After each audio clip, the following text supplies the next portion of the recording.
Hey there everybody, welcome into episode 6 of Let's Talk About, with today's topic being Dungeon Antiqua 2. This is a new indie RPG that just came out a handful of days ago that I have not been able to put down. Also, we have audio today, and commentary as well. Just before I get to the game itself, I do apologize again for there being no commentary and such for the last Sky SC episode. OBS was being annoying and blah blah blah, but we're good now, so here we are. So this is an indie pixel RPG, very heavily inspired by both Final Fantasy 1 and Final Fantasy 5, with a very fun job class system, super fast, addictive gameplay, all sorts of dungeons to crawl through and such. So I figured, I was talking about the game in the last episode there, but of course it didn't get recorded, so I felt like it would make sense to have the next episode of this be about the game here. So let's go ahead and dive right in.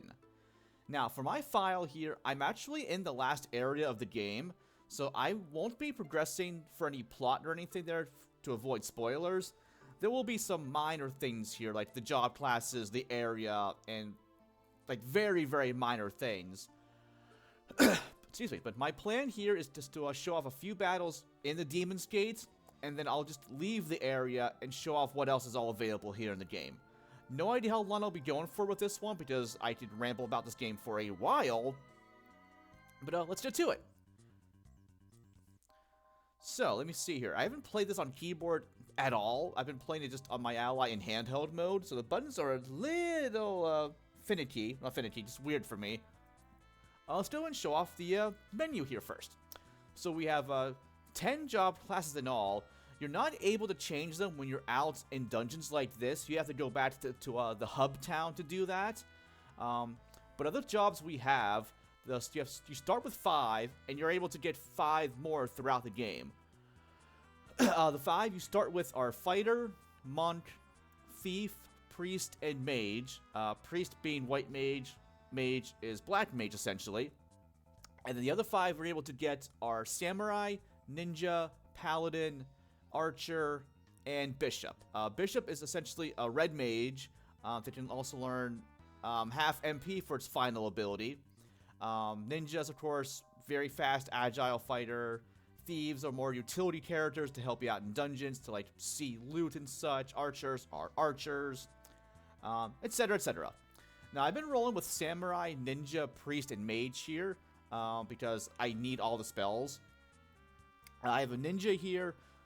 Super cool thing with the ninja, I can show off their skill. Their innate skill is lethal, so their physical attacks, or I think anything else they really use, has a chance to instant kill enemies no matter how much HP they have. That has been tremendously helpful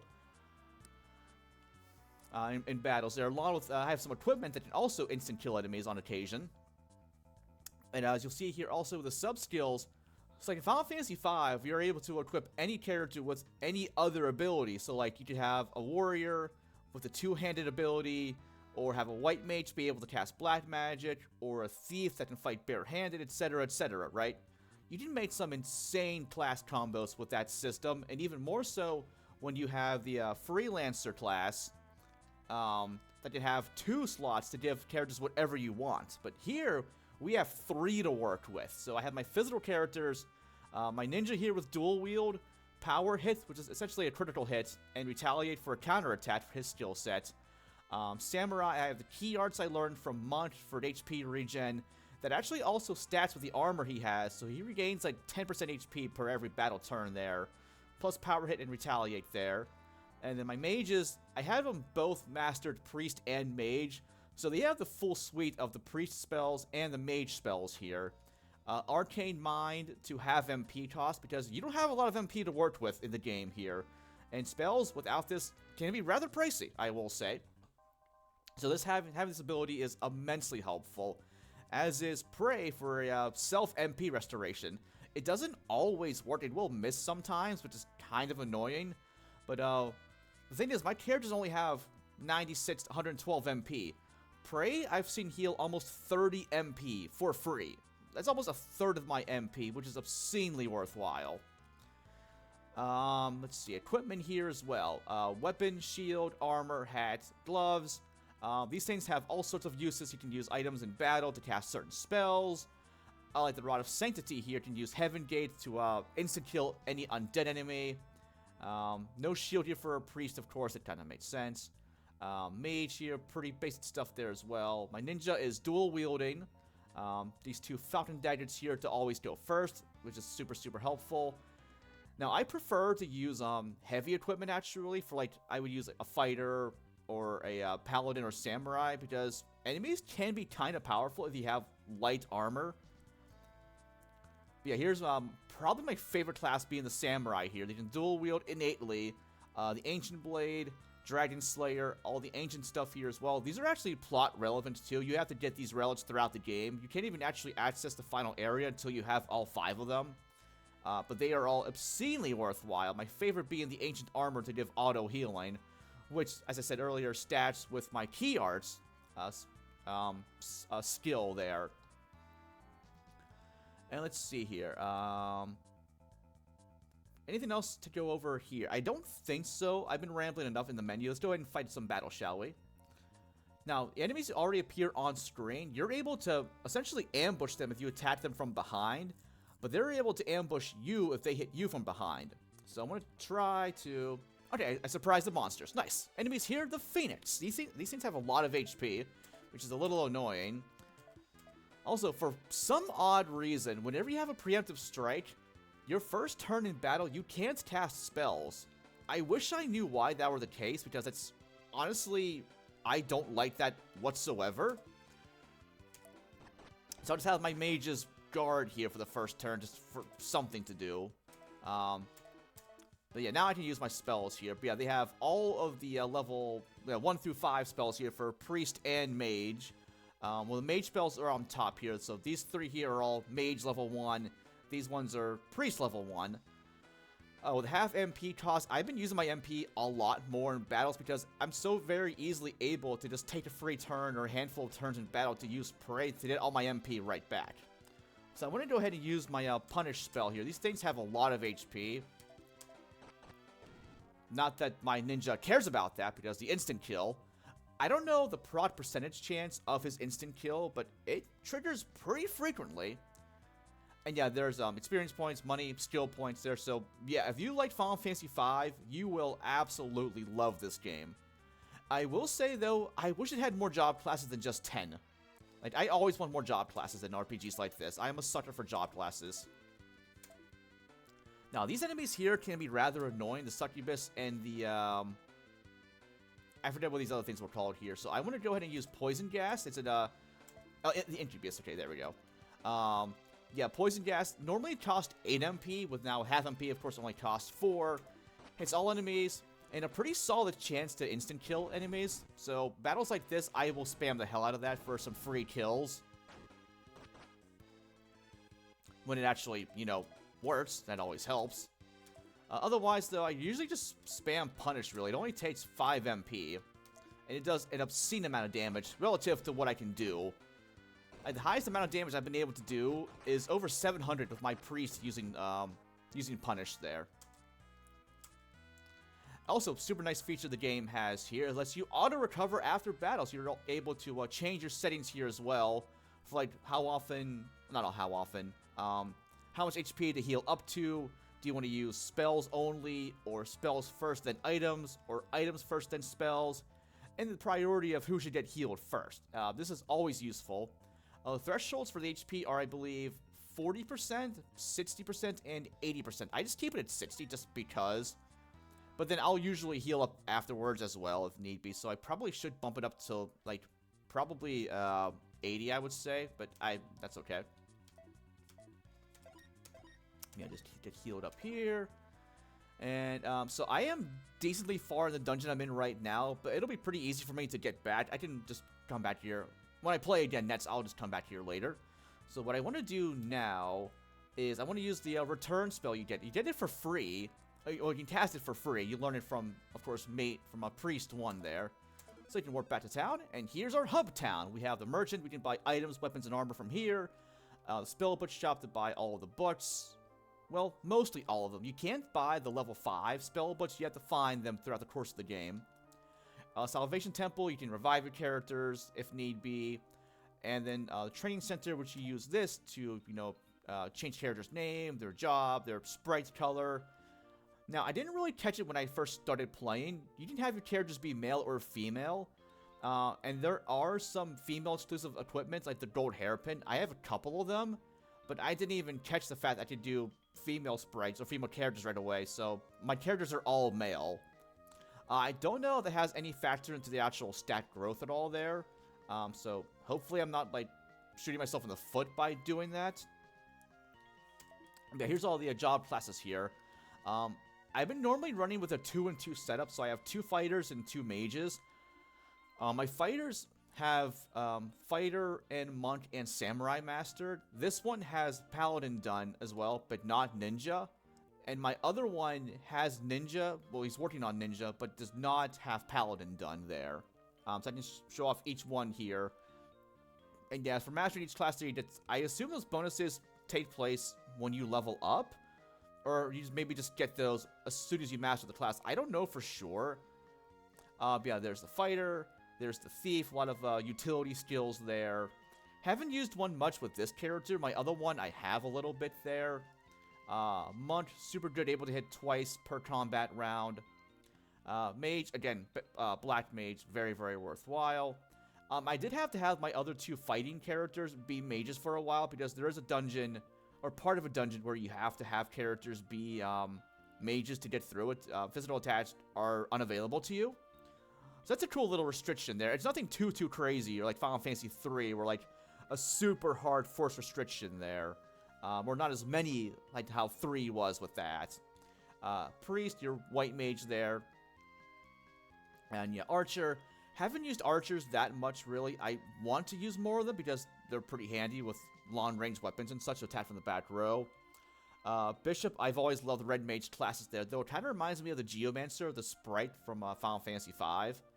But yeah, not able to use the level 5 spells, of course, but still, having level 4 of both is very, very handy. Also, +2 for both your magic attack and white magic attack is super worthwhile. Samurai, again, my favorite class, I would say. You can dual wield, can equip the katanas. What's weird with that, I've only actually seen one of them in the entire game so far. It has an HP drain effect, which is super handy. I'm not using them right now, but I would like to eventually.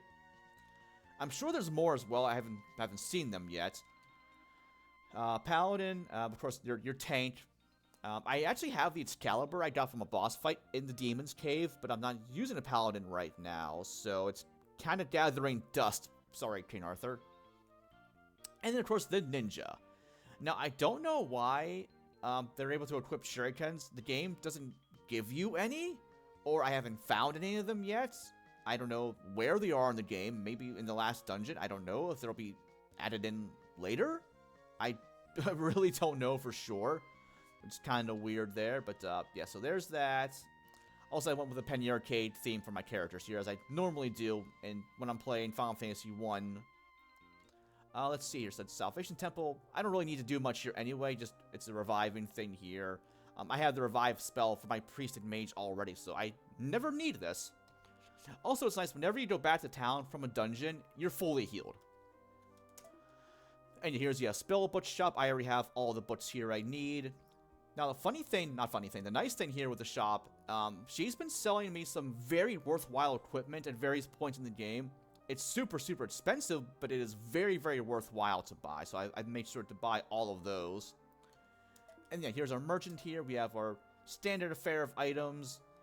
Now, the cool thing also with this, anything here you see in green, you'll be able to buy that back after you sell it. So it'll sell this, yeah, the Book of Doom here. I can sell it for 1,500 bucks, but then I'll be able to buy more copies of that for 3,000 gold later. So if I wanted to use that as a spell item in battle to use the spell for free, I can do so. Or yeah, anything here in red, you cannot be bought back. It, of course, tells you right there, obviously. Now, some of these things I feel like I should probably sell to, in turn, buy back. I haven't because I only have the one of them, and my brain tells me to not sell things I only have one copy of. Even though I can clearly just buy them back. Also, I don't know why the Sleep Blade is more expensive than the enhanced sword, even though it's weaker. Although it didn't induce sleep, so that's probably why. And this is my one katana. I got that from a drop, I believe, a little while back. And yeah, the Excalibur made sense. You can't can't buy that back. So yeah, that makes me want to swap to a paladin again. Although I've really been liking having a character dual wield, because dual wielding is fantastic in this game. Although I might switch somebody to a paladin just to use that. And yeah, there's some spell items here that you can use in battle to cast, you know, the Rod of Silence can cast Silence. Rod of Discord can cast Confuse. I just got this, the Rod of Reviving, for a free reviving spell, which is always handy. A couple bows there for the archers, shields, all that stuff here. Robes here, I want to mention, the mage class gets, like, no equipment. I only just recently got, like, two new weapons, two new pieces of armor for my mage. That being, like, a body armor and a headgear, I think. And they, like, went the entire game with just a plain-ass robe. I have no idea why. That was kind of annoying. They do stay in the back row. Of course, they don't really take that many physical hits. Yeah, there's munch stuff there, some heavy armor. There's a cursed hairpin. I actually got one of these as a drop as well from somewhere.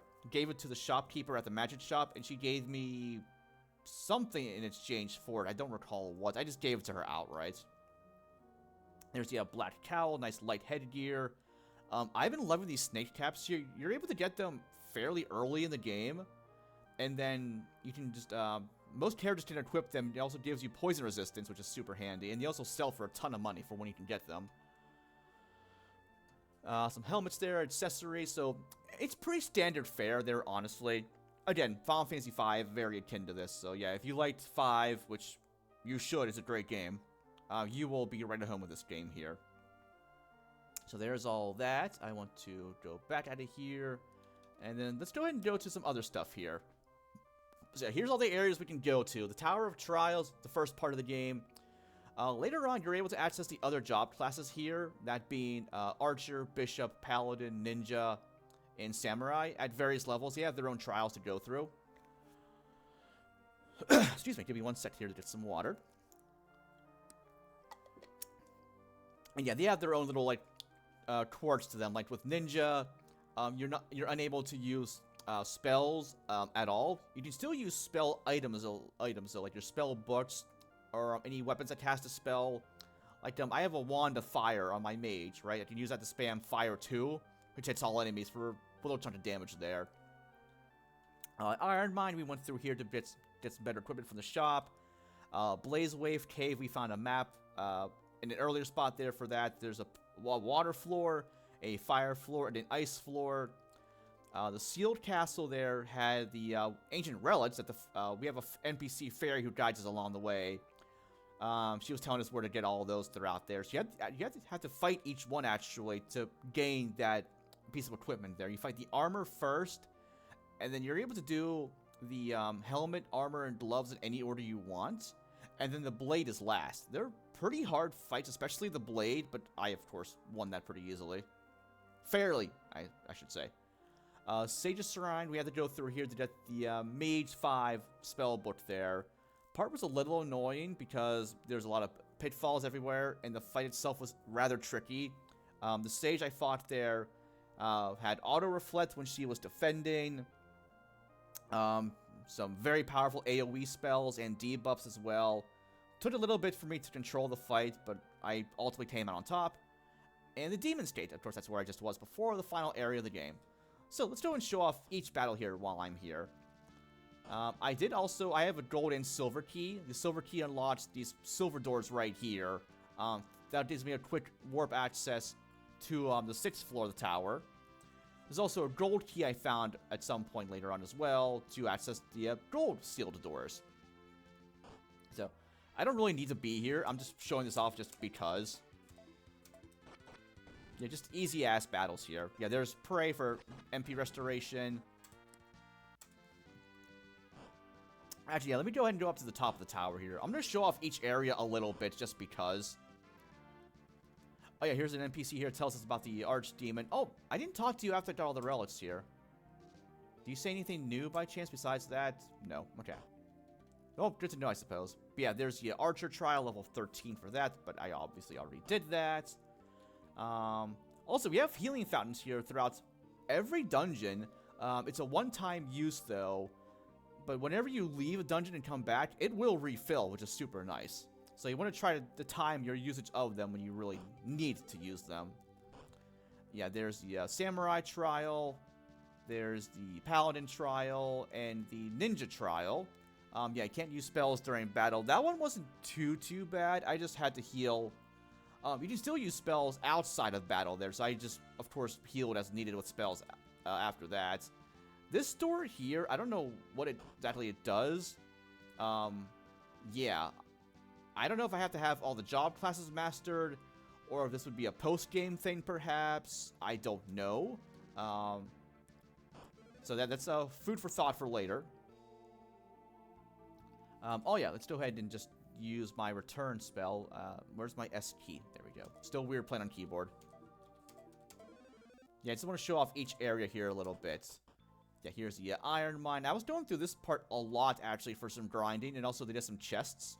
Because whenever you leave a dungeon and come back, the chest sometimes will respawn. It's kind of Final Fantasy 12-esque in a way. And I think the items that are there are pulled from, like, a certain, well, pool of items there. So, like, this chest here could have, okay, the Rod of Silence. It could have that, or any number of things, I think. So, it's always good to, for training purposes to just go through an older dungeon here and just loot the place repeatedly. Yeah, I had to come through here to pick up some iron ore or whatever it was to upgrade my shop for better equipment there. So yeah, a nice little shortcut here. Did it to the bottom of the floors, bottom of the mine here. That's one thing I really liked with the game here. Whenever you beat a part, it gives you shortcuts to get through it more quickly, which I really appreciate that. Here's the Blaze Wave Cave. We start on the water zone, which is a little odd. You think we start on the blaze part first. You know, it's first in the name of the area here.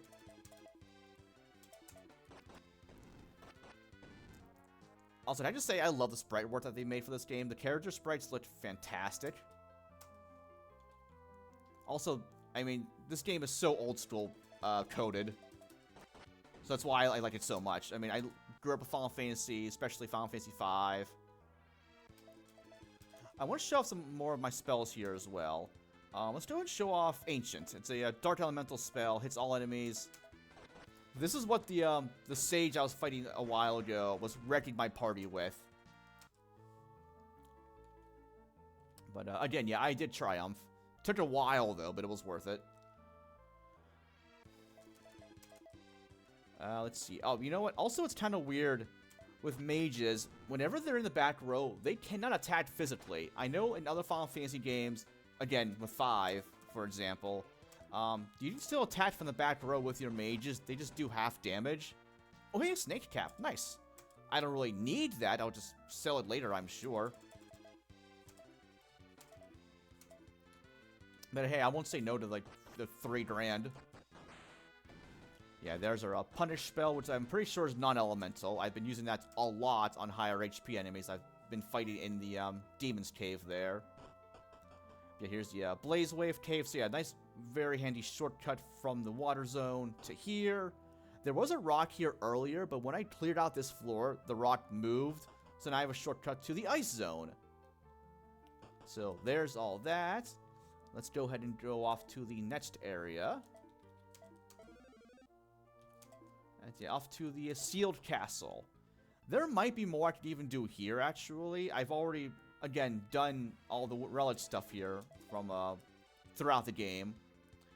I'm so glad the armor was first because I've had that on like the entire game. It is obscenely good. Oh, you know what? I want to go ahead and show this off here also. The Rod of Sanctity. These ghouls are, of course, undead.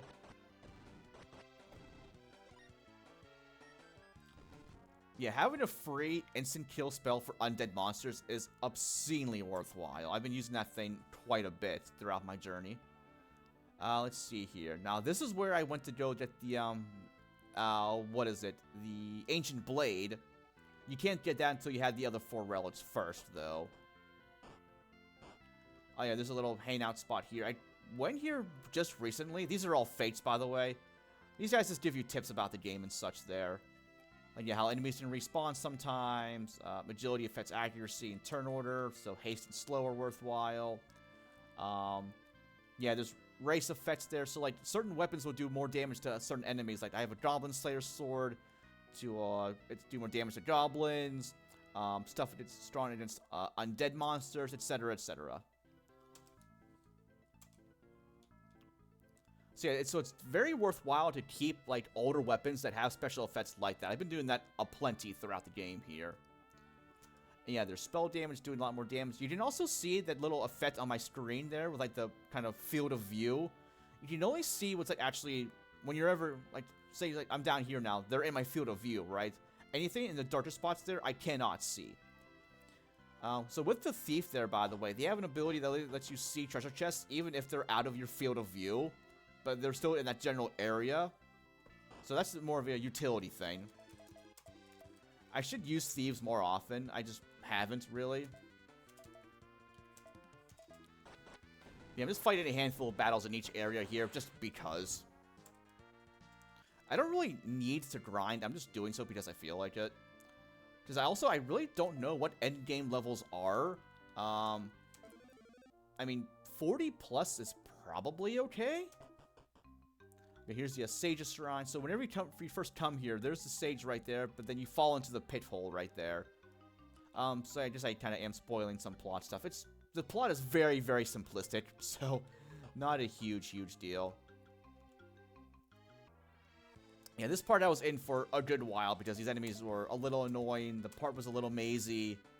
So I know I keep saying some things are annoying. There are some like kind of old school gripes. But they're really all just minor things there. I mean, I've been playing this game non-stop since it came out a couple days ago. I've already put in, like, what, 17 hours or so into it? And, like, I just can't put it down. I love games like this. I have a job system that actually, it also gives you worthwhile rewards for leveling up your job classes there, not just, like,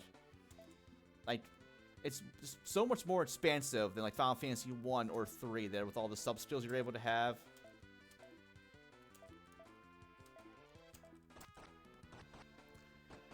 Now, it's also curious with this game, it does have a post-game to it, but apparently no one's been able to access it yet. And I don't know if that's due to a bug or there's some very, very obtuse trigger that you have to, well, activate to start everything.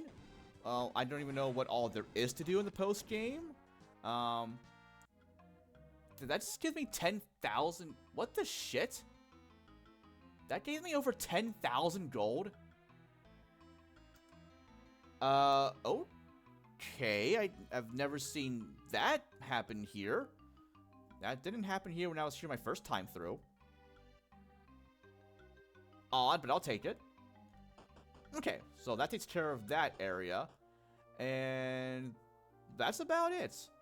Oh yeah, there's the config here, just because, oh yeah, you can change up your auto battle settings there. Also your auto recovery settings, stuff like that. Oh yeah, here's the info tab. It tells you what you're supposed to do throughout the game here. I only have the Archdemon request now. There's your movement, that, knowledge. I don't know what goes here, actually. This has been empty the entire game, I think. But, well, there we are. But, okay. I think that'll wrap things up for today. So, yeah, in summary, this game just came out a couple of days ago. It's on sale right now, too, for a launch price discount. 15% off, so it's less than $8 right now. So, yeah, if you like old-school job class games with super fun combat, varied job systems that let you play around with the system to truly make your own parties make up there, you will love this game, I feel like. I've already seen a handful of people I've been talking to about it after I brought it up. I've either wishlisted it or have already outright bought it. I'm hoping this video can do more of that, because I always love seeing indie games like this get more attention and such. I will put the Steam link also in the description to check it out there if you guys want to as well. And that will be that. So with all that said, guys, this has been Mr. Moosey7 signing off for Dungeon Antiqua 2. Have a great day, and thanks for watching.